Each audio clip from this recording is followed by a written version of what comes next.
Hello, everybody. Welcome to the Founders and Creators Podcast. Today on our show, we have Dean, aka the longest solo ever. He is a YouTube creator with multiple successful channels, one where he covers songs for video games, does music production live streams, and lots of other amazing stuff.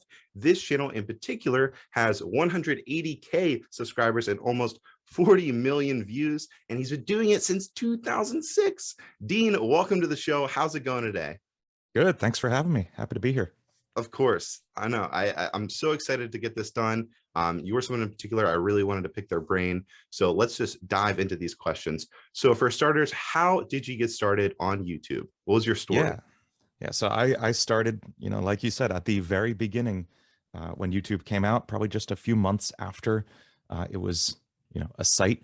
I'd been posting videos before that on MySpace before that, which was, that was really the first place I could post videos online without having to worry about hosting and finding a server and anything. I was like 15 at the time. I didn't understand any of that. I just had a little, digital camcorder I borrowed from my dad. I'd been messing around recording some music in GarageBand, playing covers of my favorite songs and stuff. And I just, pointed a camera, turned it on, recorded a song and posted it up on YouTube. It was, if you ever played Guitar Hero, it was Through the Fire and Flames. It was the big final song in that game. So I did a cover of that. That somehow got like 2 million views right out of the gate. Wow, that's incredible. That's and then I just kind of slept on it for like a decade. I posted quite a bit on there. I'd say maybe not quite a bit, maybe 50 videos over the next 5-10 years. On and off, posting when I felt like it, posting when I had a song I was really proud of, something I was enjoying. Being a professional YouTuber wasn't really a thing yet, so I was just having fun with it. There was no partner program. We didn't know anything about affiliate marketing or sponsorships. I was just a kid. So I was just having fun posting on there, impress my friends and all that stuff. And then about 10 years into it, I finally started settling into a niche with it, which was to play music from the video games I grew up loving. So Sonic the Hedgehog, Mario, Metroid, stuff like that, covering music from these games and playing it on there. And it's just grown since. That's awesome. That's fantastic. And that's such an amazing story too. I have to ask you about that specifically. I mean, when you were posting these videos on YouTube, in the beginning, did you ever think that it would amount to, YouTube is just like 10 times, I mean, maybe even 100 times what it was in the beginning. Did you kind of like see the potential in YouTube, or, did you just take a guess? I definitely didn't. I would love to say I did. No, I was, like I said, I was 15 years old. You don't have a ton of foresight in your teens. Right. So it's just the current cool thing that there is to post on. And a year before that, we were all obsessed with MySpace, and so it was something I definitely enjoyed doing. I had a vague concept of wanting to, be a professional musician, and maybe this was a thing I could use as some kind of online resume for that, but I certainly didn't see it as the thing that it is today, which is, a completely legitimate career choice to make. Oh, definitely. Yeah. So I have to ask you about the, music origins. I mean, have you always been so music oriented? Where did you get your start in music? Because, you talked about the Through Your Fire and Flames, and I remember playing that on Guitar Hero. And this is no joke. This is a true story. We couldn't afford the guitar, so we played Controller Hero. So we literally had on my, I think it was my brother's PS2. Yeah, I was playing Controller Hero, and I was like, oh yeah, like playing the songs with it. But it's amazing how much that game influenced my taste in music. After playing that game, I discovered all these songs from a wide variety of artists, and it really influenced me a lot. So what was your like early influences in music? I mean, did you have a family member or friend? How was that? What was it like? Yeah, so it's funny. I actually really, really didn't want to play music until I was like 12 or 13. Really? My dad is a musician. He grew up playing guitar, bass, drums, everything. Played in bands in high school and college. And he was always like, hey, you should play music. We have a Fender Stratocaster right here in the closet. You should play it. I was like, no, that's lame. I don't want to do that. And I really wanted to be a game developer. I wanted to program video games. I was programming all through my youth, learning BASIC and C++ and JavaScript, and I got into Game Maker, which is a really popular game development software, and later Unity and stuff. And I still do some of that to this day, just for fun on the side. So video games have always been kind of the core of Right. it, which makes sense if you look at my YouTube channel now. And then at like 13, I was at my grandma's house and just kind of hanging out in the basement, and I found this ancient old guitar, this beat up old thing that belonged to my great grandpa, and I just started noodling on that and teaching myself to play. My dad's like, "Really? We have an American Fender Stratocaster in the closet, and this is what you pick up?" Okay. But I took it from there.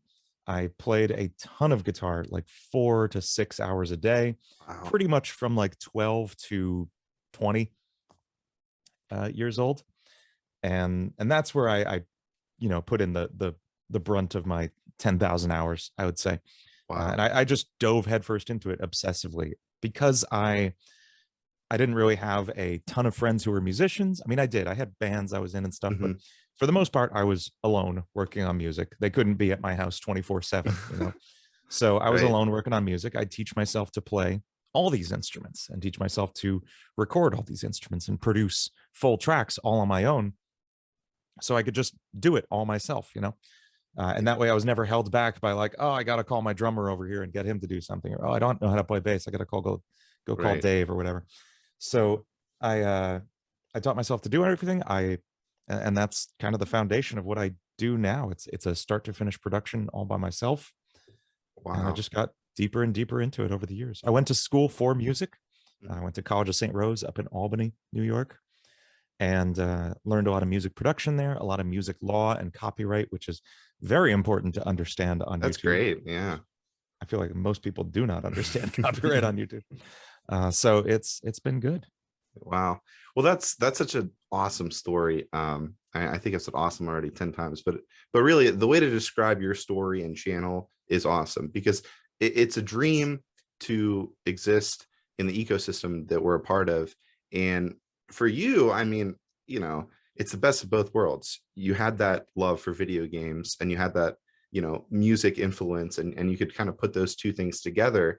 I can see where that could be so exciting and so much fun.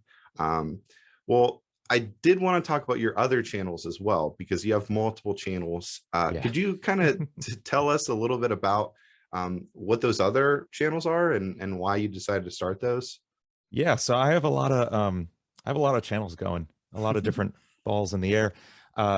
Something I found, especially in these last couple of years, is that YouTube really likes for a channel to have a very specific offering, a very specific audience that it's focused towards. So Longest Solo Ever, my main channel, is at this point primarily metal guitar covers of music from the video game Friday Night Funkin', which is a very popular rhythm game with the young Newgrounds crowd. It's like kind of a spiritual successor to Dance Dance Revolution and Parappa the Rapper, that kind of that vein of rhythm game. And I started covering songs from it about a year ago. No, actually, maybe only 6 months ago. Geez, it's Time by. flies. Yeah. And that's the point at which I really blew up. I mean, I'd had 20,000 subscribers at that point, and I launched from 20,000 to 150,000 within like a Wow. month or two. And it's Incredible. just been steady growth since then, which is great. So that channel is really strongly niched towards Friday Night Funkin' covers.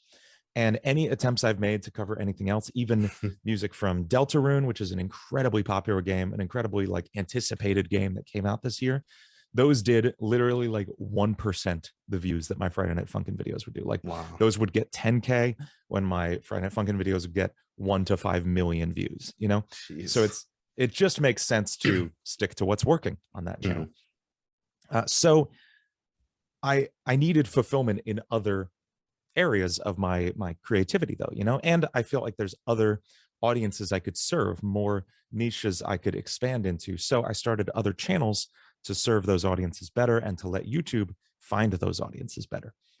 So in addition to Longest Solo Ever, I have a channel called DiMarzo Music, which is metal covers of pop songs and classic rock songs, and just taking non-video game music and doing the same thing with my style of kind of progressive metal. I also have a channel called 8-Bit Solo, which, and this is kind of a kind of out of almost by accident. On Longest Solo Ever, I got into this fun little tradition of, for the end of the video, on the end screen where it says, like and subscribe, join my Patreon, whatever. On that screen, I will play like a little 8-bit version of the song that I just covered. So the same song, but sounds like it's on a Nintendo Entertainment System, Right, or on right. a Sega Genesis or something. And I would make these. They take 5 minutes to make. They're so much fun. It's just a little fun little exercise for me at the end of the process. And I put those on there, and I found they really helped with retention of the videos. People would watch the video and then stick around for that little fun cover at the end. And people were saying, "Hey, you gotta, post these. Can we hear the whole thing?" Yeah. And I realized, hey, these are so quick to make. I could so easily make, simple 10-minute little process videos of these and just drop them on another channel. So I started 8-Bit Solo last year. I posted maybe 5 videos on it, and it got 10,000 subscribers right out of the gate. Wow, that's like that's so many of our like dreams. Yes, I know. Yeah. And I took it for granted so bad. Like, I literally forgot it existed for a few months. It's because it was such a tiny little fun afterthought for my main channel. And as I ramped up production on the main channel, it kind of fell by the wayside. I am back into it again, doing 3 times weekly updates on that, and that's getting some real growth again. So I'm excited about that. I also have Tales from Rukon, which over lockdown the last couple years, my friends and I got into playing a game of Dungeons and Dragons over Discord, just over the internet. Nice. We'd played a couple times before that, getting together at one of our houses and play for a couple hours. But it is, I mean, how hard it is to get even a few people together in one place, let alone on a regular basis for several hours at once.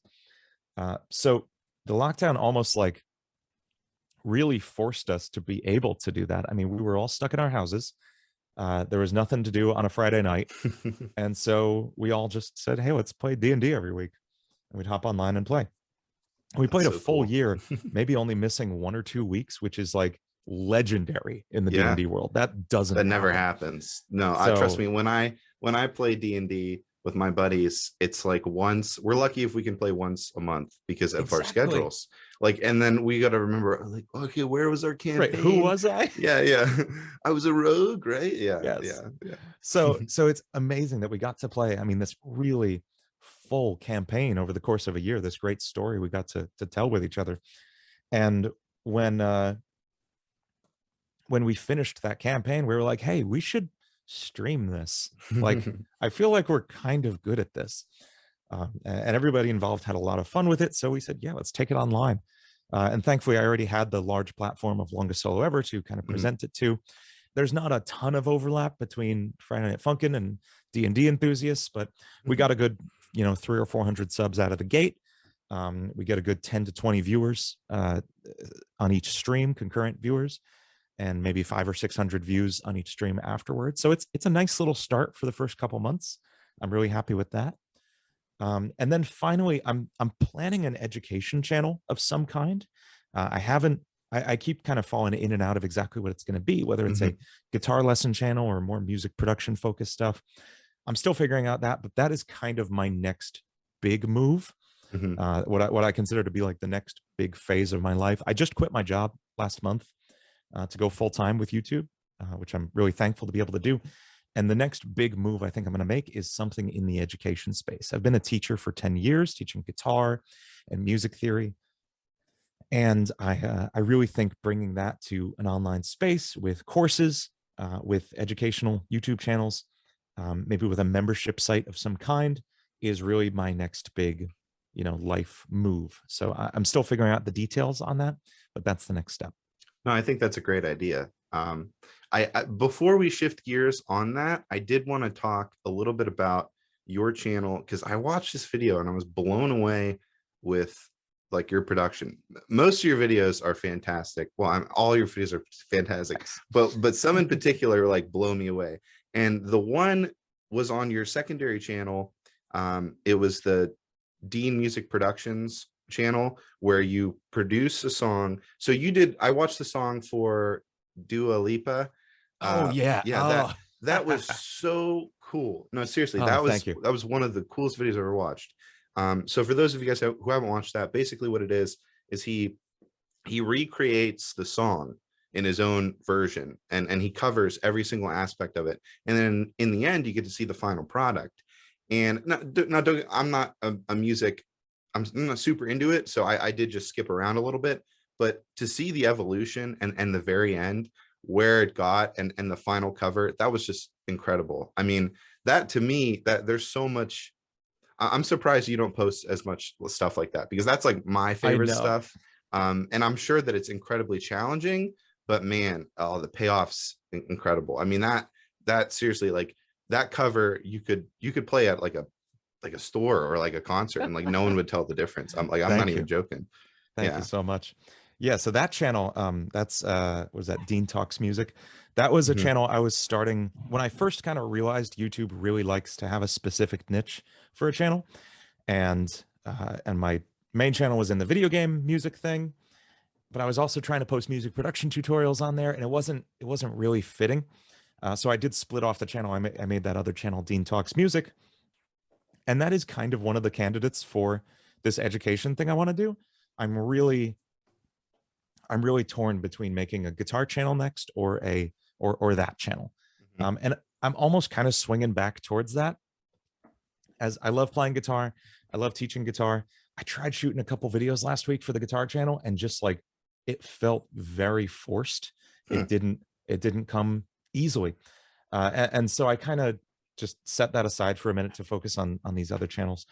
But uh, but this morning I actually did a stream on Longest Solo Ever, um, for music production lessons in the context of making music for Friday Night Funkin', which I figured would be a nice kind of a sneaky way to, trick my fans into learning something. Because the whole Friday Night Funkin' modding community is incredible. They are so prolific and just crank out these songs. But you can tell they're all, kids beginning making music for the first time, and they're very lost at times. So I figured, as an educator, this was an opportunity. This was Yeah. something, hey, we've got a music game with an incredibly fervent fan base that wants to make music for it and has no idea how to. I'm a music educator with an incredibly strong fan base in that same niche.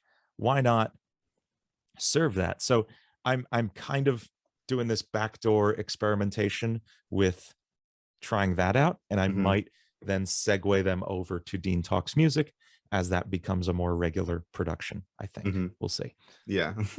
Well, I think that that's a really good way to look at it, because you've already established this audience, so you might as well use it for your own benefit in one way or another. So no, I think no matter what you decide, I think you got the right mindset. If you can incorporate what you've already established, I think that's going to save you a lot of time and effort. Yeah. Um, but I had Austin on the show last time, and he's our mutual friend. And he mentioned the 80-20 rule, a rule that helps you with productivity. Could you explain that rule and how you use it? Because he kind of just mentioned it. He was like, ask Dean about this. And so I was like, okay, well, I have to ask him about it. So could you kind of explain that and how that works for you? Yeah. Yeah. So this is the thing I literally live my life by at this Hmm. point. I apply this to every area of my life when I can. And this comes back to something called the Pareto principle. This is the actual official name of it. And that goes back to an Italian economist named something Fredo Pareto. I don't remember his name, but he was an economist who realized that in a surprising number of areas in life, from economies to production to like in terms of manufacturing and stuff, to literal gardening. Um, and gardening was actually where he first noticed it. 80% of the results of something will come from 20% of the sources or the actions. So in gardening, 80% of the fruits will come from 20% of the plants. 80% of the effects of your work will come from 20% of your actions. And so I will do this 80-20 analysis on my process pretty often, pretty regularly, figuring out where I'm being the most effective and where I think I'm being effective and I'm spending a lot of time, but I'm not actually getting many results from it. So the bare bones way I break this down, the analysis I do is, what's the 20% of things that I'm doing that are bringing 80% of the benefits for me, 80% of the income or 80% of the, the views, whatever. And then what is the 20% of the actions I'm doing that cause the most pain, cause 80% of the pain for me? The parts that I just dread doing. How can I focus more on doing the good 20%? And how can I eliminate or reduce the bad 20%? And where this was like a night and day change for me was about a year ago. I'd been posting videos for 15 years at this point. And I had a process. I would record the song, I would sketch it out, and then I would set up the camera and record myself playing the song live. I would actually be recording audio while I played it. So I'm doing everything live on camera. I got to get it perfect. I got to get it in one take, one continuous take. So I'll do like 20, 30, 40 takes of these songs, trying to get them right, especially on the really hard guitar songs. This takes forever. And I do this for every instrument. I record live drums, which drums are, if you don't produce music, drums are a nightmare. Drums are a twisted mess of 10 different sounds coming from everywhere. If you're recording live drums with microphones, it is like trying to untangle spaghetti. It is insane. And even with electronic drums, like you see behind me, it still requires a lot of cleanup work after you record it. So I'd record the song and then I'd spend 2 hours editing the drums. And that was adding time onto that. Then I'd edit this video, and the process for editing the video I was doing these elaborate split screen videos where you could see every instrument at once. And I had green screen going, and I was modeling a 3D background for the green screen to match whatever game it came from. There were these elaborate videos, and I was getting like 1,000 or 2,000 views on them, making a couple bucks at best. It was not effective. So I looked at this and said, okay, what is actually important here? Is it important that I have a crazy split screen video or anything? Or is it important that the song sounds good? That's probably the important part. Is it important that anybody sees me play drums? No, nobody cares about drummers. They came for the guitar playing. That's it. So I am just going to record a song. I am going to lip sync the guitar part. And I'll record a few different parts so I can cut between them so you can't see if I mess up or anything. Cool. Done. Easy. And in the process of making the song, I am going to try so hard not to be a perfectionist. I used to tweak these songs for weeks on end. I produced an album for somebody once, and it took me about a year. Wow. I was such a meticulous and slow perfectionist of a worker. But in doing that, when a song takes you 40 hours to finish, you've only finished 10 songs a year. When a song takes you 3 hours to finish, you can finish hundreds. And in the process, you get so much more practice. So by lowering your bar, quote unquote, you get way more experience in the process. And even your rushed 3-hour job, quote unquote, sounds a million times better than the thing you spent 100 hours on last year, because you're iterating and improving each time. So as a result, I spend 3 hours making a song, 10 minutes shooting it, 5 minutes editing it. I post it. I have a template for my thumbnails that I post. I post it up. I copy and paste the description and title from the last one, change a couple things. The whole process is done in about 4 hours. And I'm getting, literally 100 to 200 times the views I was getting before, because I boiled it down to just the stuff that works. And I got better and better and better each time. So I eliminated the pain. I focused on the good, and I cut down my time. I'm happier. I'm more successful. That's the 80-20 analysis. Wow, that's amazing. I think that that's super useful for anybody, really, in any aspect. And I think that you explained it so well.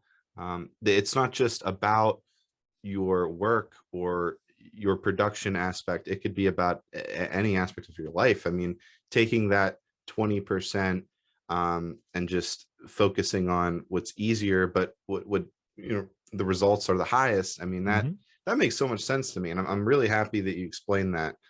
Because again, I didn't fully understand it from that perspective. But the way you put that's huge. That's just to say game changer. Yep, it is. It is. That's a silly word, but that's like, Right. if there's anything I could apply the word game changer to, it's that. And it brings me back to a concept that I really I'm like a broken record with on the YouTuber Discord that we're on. Mhm. But what's important is nobody cares how much effort you put into something. They only care how much value they actually get out of it. Nobody cares if you put 100 hours into a video. You can make a video in 10 seconds that provides more value if it's good enough. So I'll see people complaining, man, I spent 100 hours on this video and only got 10 views. And it's because you didn't provide value to the viewer. You provided effort, and that's not the same thing. Oh, 100%. I mean, we see that all the time. Yeah, someone will come in and they'll be like, yeah, I made this fantastic video, and they describe it as fantastic, and they put all their blood, sweat, and tears into it. But it might be like completely on like the other side of their audience, and like their audience doesn't want to watch it. Or maybe they're not interested into it. And then it's like, oh, why did it do bad? Well, you know, you got to understand your audience, and you got to focus on the stuff that they like. And clearly you've done that with the FNF stuff, and really doubling down on that. So I guess I did want to talk a little bit about live streaming and how that fits into your schedule, because I'm also really interested in that. This is so smart. This is, again, these tactics you're doing are like amazing to me. So you are live streaming your editing or your production process. So you are getting viewers while you're producing content. I mean, that's like double dipping in my opinion. Exactly. So Exactly. how did you come up with that idea? Was that always kind of your goal? You know, what was that like in the beginning? Yeah, so I started live streaming. I think I first tried it on Twitch because I mean, YouTube live streaming was barely a thing yet. So I tried it out on Twitch, and I would just live stream producing a song, just writing a song, you know, not from a specific video game or anything, not even really related to the rest of my channel. And I would do this on YouTube later. You can go back and see dozens of live streams where I'd be composing music. And it wasn't tied to my actual content, which is really silly looking back. I don't remember exactly when I got into actually the process of recording a song on live stream that I would later post as a music video. But that was definitely a good move looking back. So yeah, any song you see me post, chances are the week before, if you check the live stream, I produced basically the entire track on the stream. That's so cool. So it functions in a lot of ways. It functions as, like you said, views, like double dipping for views, which is great. It's a great community builder. It's where I've really gotten to know a lot of the people that are in my Discord now, or people that are like, my high level patrons on Patreon, or people that super chat regularly and donate. That's where I build the rapport with them, the community. Beyond that, it keeps me focused while I'm working. Like when you work for yourself, when you work from home, it's real easy to get distracted. It's really easy to just, doom scroll on TikTok for an hour. But when there's, 100 people watching you, you can't do that. You have to stay focused. And so I found when I was streaming, I would actually get the song done in 3 hours, like I wanted to. Wow. And there's a fundamental principle. I forget the name of the law. But it's the concept that a task will take exactly as long as you plan for it to. So if you say, all right, I have an hour to clean this house, your house will get clean in that hour. If you say, I have 8 hours to clean this house, it will take you 8 hours to clean the house. And it'll probably be about the same level of clean. And so giving myself that 3 hours to say, okay, at the end of this, I have to have a full track I can play back for them. And that is a really effective tool for that process. And then, yeah, it is nice double dipping. It means I'm done with the song. Basically, I'll wake up the next morning, clean up a couple of guitar tracks, redo some parts, finish up the mix, and then shoot the video and be done. And that's my process. It's nice. That's awesome. That's so cool. I mean, I really think more people should do that, because it's also really cool as a fan to see the behind the scenes stuff. And like for me, I'd love if more channels did that, especially with like 3D animation. Like I know a lot of animators that just Oh do, yeah. you know, I've seen a couple of them do the live stream, but some of them that don't. And I'm like, why don't you do this? Because it's so neat to see the art, and the process, and in your instance, the instruments come together, and yeah, no, that's so cool. I'm really happy that you talked about that. So Thanks. we talked about it a little bit, but you officially are doing YouTube full time now. So what exactly went into that decision? Was there a reason that you kind of jumped into it? What was that thought process like? Yeah. So I about 19 days ago, on November 1st was my first day self-employed as a full-time YouTuber. I've been working for the last 12 years at a music education company that does music education in Catholic schools across the country. It's probably the biggest company that does that. Oh, cool. And I was doing marketing and graphic design for them, along with a little bit of teaching guitar and music theory. And I had a great time there. I love everybody there.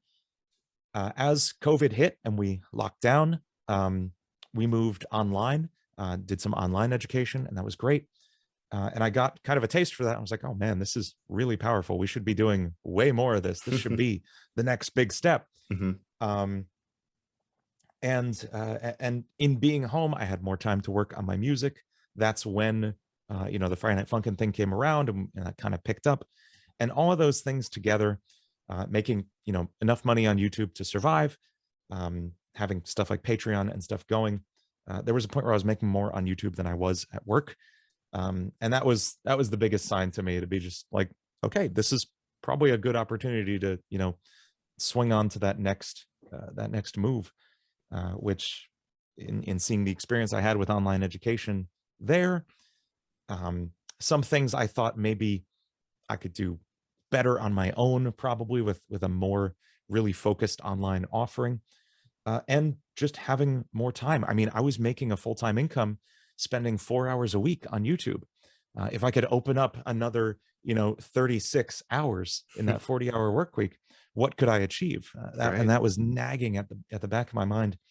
And they were all incredibly supportive of it. They are still all very supportive of me doing this. I'm super thankful for them. But yeah, I made that jump a few weeks ago. It has been super weird being your own boss. Hmm. I am, I'm still adjusting to making my own schedule and understanding that and staying focused, but also being able to balance in like taking breaks, because Right. you do have to take breaks if you don't want to burn out, which Hmm. burning out is way more dangerous than taking too many breaks. So I'm still finding that balance very much. I think it's going to take me really another couple months to really settle in, but I'm having a great time with it so far. That's awesome. No, that's fantastic. So I guess what do you kind of talked a little bit about it, that extra 40 hours or whatever that might be, but do you have immediate plans for what you're going to do with that extra time? Yeah, so I've already added the new channel, Dean DiMarzo Music. Hmm. Um, on Tales from Rukon, the D&D channel, I'm editing highlight videos for it, which I think are going to be the real traffic bringer for that channel. I mean, YouTube loves, easily digested, super videos that have a really clear offering, what they're Hmm. giving you. So on that channel right now, as at its core, it's a D&D live stream channel.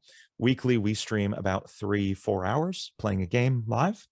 And that is a big thing to, that's a big pill to swallow, a big thing to Right. digest as a new viewer. If you get into this thing and you see, like, I know every time I try to get into Critical Role, which this is D&D heresy, I haven't watched Critical Role, I'm sorry.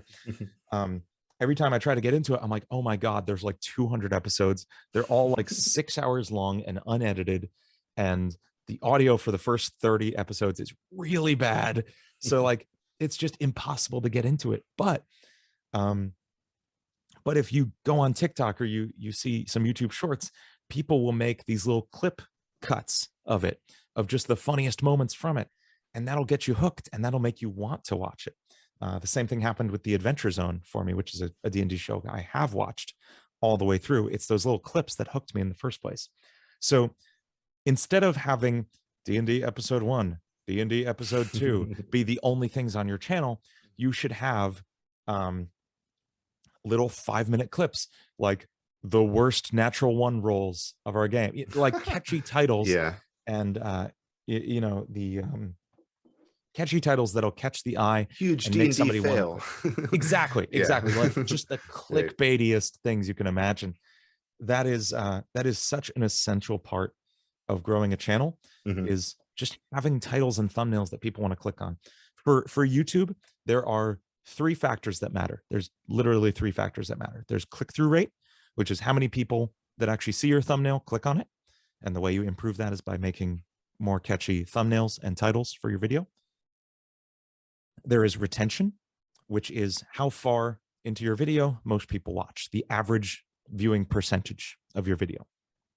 And the way you make that better is by making better videos, more engaging videos that make people stick around to the end. And then finally, there's just having an actual audience for the video. You can have an amazing click-through rate, an amazing retention on a topic that literally only 2 people care about, and you're not going to get many views. So it's the intersection of those 3 points, which is where you really find a lot of growth. And that is what I recommend focusing on. As for what else I'm doing with my extra time, I have the Dean DiMarzo music channel where I'm doing a weekly music video. I'm basically applying the same content model I have on Longest Solo Ever to that, just with pop music. Oh, cool. I see bands like Our Last Night is a band that I'm like absolutely obsessed with their business model. Frog Leap Studios is another one that's just killing it, doing metal covers of pop songs, and just getting just enormous viewership on YouTube and enormous streams on Spotify. I mean, these bands are pulling down $500,000 a year easily. Wow. So it's absolutely within reach, that kind of growth, if you hit the right thing. And I've already done it in video games. Why not try it in pop music with a bigger audience? It feels very, very within reach. No, I think that's a very reasonable goal. I mean, like I said, when I saw that video that you did on your other channel with, you know, what was that song by Dua Lipa? That was it Break My Heart by Dua Lipa. Right. So like, I don't listen to that much pop, but every once in a while there's an artist or two that comes around and it kind of, I'm like, wow, this person's really doing some really cool stuff, and she's done some really great music as well as like incredible Billie Eilish. Like, oh, yeah. I was blown away when I first heard like some of her stuff. I was like, this girl's only, I think she started when she was like 16, 17. Yeah, I was like, how, that's crazy. So I guess I am jumping ahead a little bit, but is there any musicians in particular that you think are really changing the game or pushing boundaries right now? If you had to pick one or two. All over the place. I'm so this is such a stupid cliche, but I listen to everything. I know everybody says that, but I do. I mean, I really try to keep up on pop music and what's going on with that. And then I, you know, my main genre of music is metal, but I grew up playing a ton of jazz and fusion from like the 60s and 70s. I'm really into a little bit of everything. In pop music, like you said, Billie Eilish is killing it. Obviously, Dua Lipa is incredible. Those are, I mean, Dua Lipa is such a, I would say Dua Lipa, The Weeknd, and Bruno Mars are like the absolute pinnacle of straight ahead pop music, and they are just absolutely killing it in that regard. Billie Eilish came kind of out of left field with a much more kind of gritty, rough around the edges approach. And pop music kind of shifted in her direction to match that. So it's really interesting seeing how that's how she's steering that a little bit. And her producer Phineas, her brother, is doing some incredible stuff as well. I think he just released an album this week. Outside of pop music, I listen to a lot of metal. Obviously, I'm especially into progressive metal, bands like Periphery, Tesseract, Animals as Leaders. I mean, Tosin Abasi from Animals as Leaders has single-handedly pushed the guitar forward another few decades. Wow. I mean, I think he's the closest thing to like what Eddie Van Halen did for us in the 80s. That same leap forward in guitar technique was done in the last decade by Tosin. After him, we've had a lot of really incredible guitarists in this really interesting, very technical style of music. It's very clean, but very complex solo electric guitar. The guitarist Ichika Nito is probably the best example of that. But bands like Unprocessed are doing really cool stuff with this as well. Those would be the first things I would point to. Yeah. And then on TikTok, you're just seeing an explosion of literally every kind of music you can imagine and every fusion of every kind of music you can imagine in the just the fastest speed of mutation of music we've ever seen. Hmm. I mean, you used to get a new genre of music every decade, every 5 years at best. I mean, because the turnaround time on this music production was so slow. You'd go to the studio, you'd have to go press the record, get it distributed to stores. As digital music came around, it got faster, and we saw, more genres of rock and more quick development of pop music throughout the 2000s and stuff. But now, I mean, on TikTok, you're seeing music that's literally 15 seconds long, and it's iterating so quickly to the point where we'll get like a new discernible genre like every few weeks. It's insane. It's Right. and the same thing's happening with, we see it in memes, we see it in comedy. It's evolving so quickly. It's amazing. So that's super cool to me that music can just iterate and develop so quickly now. Yeah, no, I mean, I think TikTok is a huge driver. In the beginning, I was very skeptical about this whole TikTok thing, Yeah, not to sound absolutely. like a boomer or, but like I remember my wife, she was the one, she'll take credit where credit's due. And man, she was the one that influenced me to make TikTok and start getting on there. Because in the beginning, I was like, oh, I'm not doing that. I'm not going on there. But then, I made my account. She told me to, I did it. And I was blown away with their algorithm and Oh how yeah. like they can It's pinpoint. scary. It's frightening. Yes. They could pinpoint exactly what you're into in a couple days, sometimes faster.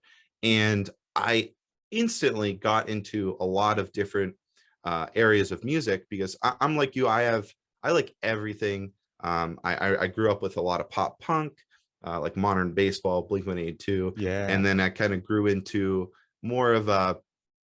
I had a rap phase, and then some like pop, and then now I kind of just appreciate it all. And of course, like I still in my heart love my pop punk and rock and stuff like that. But I too am in that same boat where it's like I can enjoy everything. But with TikTok, I was finding genres of music that I didn't even know exist. Like you said, a perfect example was this girl. I wish I could remember the name, but her entire song is in Spanish, and I don't speak Spanish. I know a lot of my friends do, but I enjoy listening to the language in song, and I never really thought of it like that until I heard the song in Spanish. And Mhm. on TikTok, there's 10 seconds of it, which is in English. That's it. Okay. So when I looked up the song, I started listening to it, and I was like, this is the same song, but it's all in Spanish. And then it got to the one part The one which they part put that's on in English. TikTok, which was in English. But I never would have got there if it wasn't for TikTok. I never would have had this new appreciation towards that artist in this genre if it wasn't for TikTok. So yeah, I mean, TikTok's such a huge driver. I'm excited to see what the future holds for that as well. Yeah. But so I guess to go, I mean, while we're still on the topic of music, is there any instrument you can't play? Because I've seen you play pretty much almost every single one on your channel. Is there anyone that like is on your bucket list that you want to learn, or one that you can't Yeah. play? Or So my main instrument, my first instrument was drums actually. Mhm. Um, and that's what I've been playing the longest, but my main instrument's guitar. I play guitar, bass, drums, piano, and then other guitar shaped objects, banjo, mandolin, dobro, stuff like that. Um, I don't play any band or orchestra instruments, so Mhm. saxophone, trumpet. I can play a little flute actually, um, but or stuff like violin, cello, bass. I would love to learn the cello. It's such a cool sounding instrument to me. It's got such a beautiful tone to it. Um, and upright bass, I would also like to get into. The big doom doom Oh doom yeah, thing. yeah, yeah. Um, but yeah, that's like I said, that was just kind of out of necessity. Like I was, I grew up playing drums a little bit, and guitar. And then I, was recording songs. I was like, man, all these songs have bass. Let me figure out how to do that. Let me figure out how to play piano. So, because everything in music production is like the piano keyboard is the way you communicate with your music software. So I had to learn piano, and I taught myself that from there. So it's, yeah, just out of necessity, I kind of picked them all up, but I would love to learn the cello. The cello. Would you recommend for, people listening that might be interested in music, what do you think they should start with? Because I know a lot of people recommend piano or guitar. Is there one in particular, or maybe drums, or does it depend? I mean, I would say the educator answer is piano. Piano is absolutely, it's the fundamental instrument of music. It's the I don't want to say the simplest, but it's the one you can talk about music the best on. I mean, guitar is, I don't know if this is going to be a visual podcast or what, but Yeah, guitar, there's no way to tell what note is what on this thing, right? It's just a endless grid of spots and stuff. But a piano, you have notes, and on some beginner pianos, you'll literally have them written on there. It's such a empirical instrument to play. But my real answer is the one you really are psyched about playing. So if you really want to be a guitar player, learn guitar. If you really want to be a piano player, learn piano. Drummer, drums. Just do what you want to do. The exception to that is for really young kids. I would say if you're under 8 or 9 or 10 years old, for real young children, piano, hands down, absolutely. And the reason for that is there is no barrier to getting sound out of it as far as technique goes. On a guitar, it can be weeks before you actually are able to play a note correctly. On a saxophone, it can take like forever. But piano, you cannot mess up pressing a key on the piano. So that is absolutely where I recommend children start. And then from there, they have a good fundamental understanding of music that they can apply to other instruments. And they really do, like, once you learn instrument, you can learn any instrument, no problem. No, that's great. So much translates between them. That's awesome. No, that's a great answer. I mean, I'm sure a lot of people, because even me, in my free time, I'm like, I took piano lessons when I was a kid. And I didn't pay as much attention as I should. But then, because I was so interested in guitar, that was like my thing. Like, I wanted to learn guitar. And then my mom was like, well, no, you got to start with piano. Like, she promised me, she's like, if you do piano for a year, you could do guitar the next year. But I was so not into piano. And looking back, I'm like, stubborn kid, I just should have listened to her. But no, that's so common. And then I picked up a guitar. And then I remember the first song I learned was 8 Days a Week by the Beatles. Nice. Which was like, I remember the guy that taught me, he was like, do you know the Beatles? And I was like, of course I know the Beatles. But it's not always a given with kids, I'll tell you that. Well, yeah. I had a kid ask me who Green Day was the other day. I was very upset. Oh, no. That's crazy. Well, I mean, I did want to mention that because this is kind of off topic, but because you're doing the music education space, I thought something that would be really cool, because kids love video games so much nowadays, and that's like entwined in a lot of their youth, is maybe instead of teaching songs like 8 Days a Week by the Beatles, maybe a Zelda song or something that, like a Sonic song for their, maybe second or third song that they learn, something that might get them interested. Have you ever thought about doing anything like that? That, I'll tell you, that has not, as like a content offering, that has not actually occurred to me. That is funny. I mean, I've taught video game songs to kids all the time. I mean, like the Super Mario Brothers theme and Green Hill Zone are like go-to, and Zelda are like go-to songs in my beginner list because every kid knows them. That makes a lot of sense. I'm gonna think on that. Thank you. Yeah, no problem. Because I was just thinking of that as we were discussing. But anyways, so is there anything in particular that motivates you for your channel, your business, things like that? This is where you cut to the Mr. Krabs clip of him saying money. No, I mean, yes, absolutely, especially now that it's my main source of income. But first and foremost, I just have like such an obsessive drive to create. And I will do this in any, I mean, like I said, I'm still messing around with game development. I don't ever think I'm going to be a professional game developer, but I just like making stuff. I just like seeing how things work on the inside and then building those things myself. So yeah, it is just really a an absolutely obsessive drive to get the things that are in my head out into the world and then show them to people and have fun with that process. No, that's a great driver. I mean, I think that in particular for artists and the creative type, that's such a big thing that motivates them. So I think that's a great answer. And then I guess I do have to ask, I asked Austin this same question, but is there a biggest mistake that you've made in your YouTube career that you could kind of talk about and reflect on? Yeah, like I said, it's that I kind of aimlessly wandered around YouTube for 10 years. Like from 2006 to like I would say 2016 or 2015 maybe.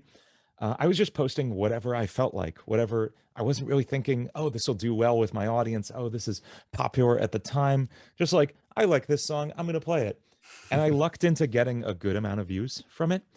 But if I was posting consistently from 2006, you know, a weekly video, Yeah. even of any kind, with any kind of thought or focus behind it, I don't even want to think about, you know, how You'd far be up along there, I'd be you'd be right up now. there with Smosh or yeah. Exactly. So Yeah. it's just that's the kind of thing you can't torture yourself with, but that is Right. absolutely the thing. So biggest piece of advice is do things intentionally and think about think ahead with what your audience needs, with what your skill set is, and how you can best use that. Don't waste your time. No, that's great advice. That's amazing. And I guess what video, while we're on topic of mistakes and things like that, but what video are you most proud of? Is there anything in particular that you could point to and just be like, that was it, like that was the perfect, you know, I did everything perfectly, or maybe, you know, the audience took it as absolutely perfect. Is there anything in particular? Man, there's probably a few. I would say I'll give you a few different ones for different reasons. The very first video I posted, I mean, I got 2 million views out of the gate. I can't not be like psyched about that. That's awesome. It's a terrible video. It's literally like there. I have an old CRT monitor to the right of me that's flickering like crazy because it didn't match the camera's frame rate. It's the worst lighting possible. The camera is set like down on the floor, pointing up at me playing guitar. It's awful, god awful. But I'm proud of that one. It's my first video. I'll always be have nostalgia for that. I would say the first one I was really looking back that I'm really psyched about. The Sonic Robotnik medley that I did. It was all the boss themes from the first few Sonic games, and that's the first one of my videos of the modern era of me that did well. That got like 500,000 views. Got consistent subscriber growth from that. I was happy about that. That's the one where I really kind of found my current niche and my current production situation. Although it was still, I still spent a ton of time on it. I still spent way too much time editing and producing the track and getting it perfect. It was still in that era, but it's when I figured out like, hey, I love video games. I love music. Let's do those two things together. But the number one thing I'm most proud of is I did an album a couple years ago called Green Hill Funk, which was a tribute to Sonic the Hedgehog music, but in the style of the band Wolfpack, if you're familiar with them, they're a funky like 60s Motown throwback band who just nailed the style of like old Stevie Wonder records and stuff. Like they just absolutely nailed it. So I did something in that style, but with Sonic the Hedgehog. It came out kind of lo-fi. It was really chill. And one song from that, I got an email actually on the day we moved into this house. I was like literally like carrying boxes back and forth, and I checked my email and I got an email from the composer of that song, the composer of the Sonic the Hedgehog games, who I grew up, you know, just absolutely defined my childhood as far as music. And he emailed me saying like, hey, I saw your cover of this. I love the song. Can you send me the files for that? Because I want to use that arrangement in my live shows now. Oh my God. That is incredible. Yeah. Wow. And then he was like, but you can't tell anybody. So I didn't tell anybody for like years. And then he wrote to me again a few weeks ago saying he actually wants to put out an arrangement of that and release it so that I can finally. So now you can talk tell about people. nice. So right. Yeah, if this clip goes viral or something, you won't get in trouble. Exactly. Nice. So that's like my number one. thing. No, But that's go ahead. yeah. And then just recently, I feel like I'm really getting the hang of video production. Like I figured out like how to make music that sounds good to me a while ago. But video has always been the kind of thing, almost an afterthought. I never understood, like I didn't have lights until maybe a few years ago. I would just like turn on the lights in the room and the lights would be coming down from overhead. You couldn't see my eyes. It was terrible. So I finally bought like actual lights a few years ago, really cheap Amazon ones. And then just literally a couple weeks ago, I upgraded to like some real actual video lights. And I feel like my videos now look like finally the way I actually want them to. So this next video I'm posting next week on DiMarzo Music, which is a K-pop cover. We'll see how that goes. Nice. Is like I think the one I'm most proud of visually and honestly musically. Like I've been working my butt off on mixes. I joined a mix, a music production mixing course that I've been just studying like crazy on. And I really feel like I'm finally stepping things up to the next level where I've been kind of coasting for a while. So I'm excited about that. That's great. No, I'm excited to see that. That sounds really cool. I mean, it's clear as day that you're very passionate about every aspect of your business and your channel. So that's just so it's refreshing to hear things like come out of your mouth that I can get on board with, because I'm sure you know it's hard to find people in a similar space that can kind of understand what you go through, especially with the creative process. So I think that I mean, I guess that just about does it. I mean, we covered a lot of stuff. But before we go, I mean, did you have anything else or anything that you wanted me to promote other than your channels or to tell the audience about? No, I mean, go check out the music. If you like video game music and metal, especially Friday Night Funkin', go check out Longest Solo Ever. If you like pop songs but played as metal, go check out DiMarzo Music. And if you like D&D, go check out Tales from Rukon. That's about it. Thanks for having me. Great. Well, thank you so much, Dean. Thank you guys for watching. If you like this, go ahead and like and subscribe, all that good stuff. We'll catch you guys next time. Thank you so much. See ya.